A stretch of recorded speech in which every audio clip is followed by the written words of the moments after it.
Throughout history, the world map has changed, sometimes because of nature, others because of human greed, fear, and survival instincts. 180 million years ago, Gondwana, which included Africa, South America, Antarctica, Australia, and the Indian subcontinent, began to split. 120 million years ago, India broke away from Africa-Madagascar region and started drifting northeast.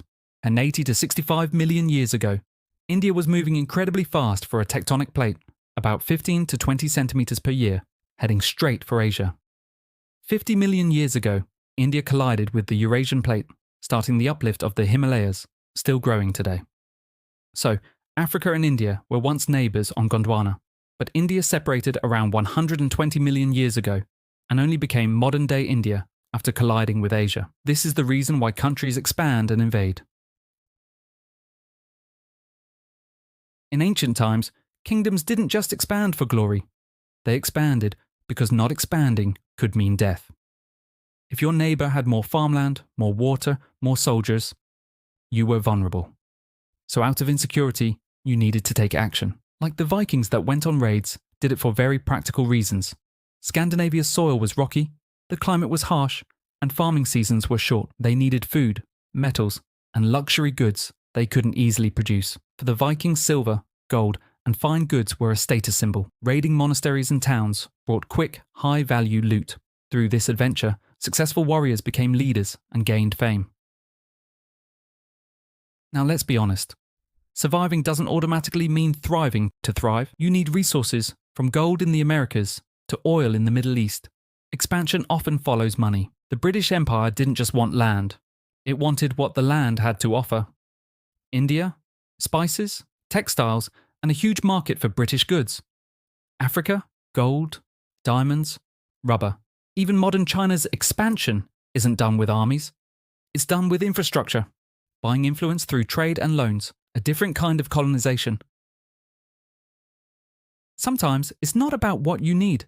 It's about proving you're the biggest, baddest player on the block. If your nation grows, your rivals respect you, or at least fears you. Just like the modern-day America has 750-plus military bases in over 80 countries, often under the banner of defense cooperation or freedom. This gives USA the military reach without formal colonization, so they can project power and influence local politics.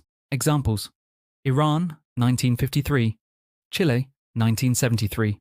More recent attempts in Venezuela and Ukraine. The US supports leaders friendly to its interests, sometimes removing ones who resist.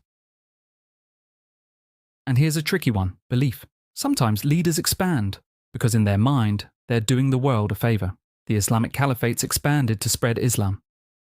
European colonial powers often claimed they were civilizing the world while exploiting it. Britain, France, Spain, and others claimed they were spreading Christianity, education, and civilization. Reality: they wanted raw materials, markets, and cheap labour. Religion and ideology were PR tools to sell the conquest to their home populations. The expansion and invasion of nations, whether for survival, resources, or pure entertainment, all have very dark side effects. Each empire tells a different story, but not all stories are noble. Sometimes, expansion is wrapped in banners of glory, and words like destiny, progress, or freedom are whispered to the masses. Millions of lives became collateral for one man's vision. Cities burned, borders bled, nations vanished. You might be thinking, okay, but countries don't just invade anymore, right? Well, yes and no. Military invasions are rarer now, but expansion still happens. Look at economic influence. When one nation invests heavily in another, controls its resources, and even influences its politics, like China, the People's Republic of China indebts countries by investing in them. That's expansion without the tanks. Or consider cultural influence: Hollywood movies, K-pop, social media platforms, shaping global culture to match one nation's values. It's soft power, but it's still power. So why do countries expand? Because they can, because they feel they must, because history rewards the strong and forgets the weak. But here's the twist: expansion is never permanent. Empires fall, borders shift, power fades. The only question is, when the next big expansion happens, will it be with bombs or with ideas?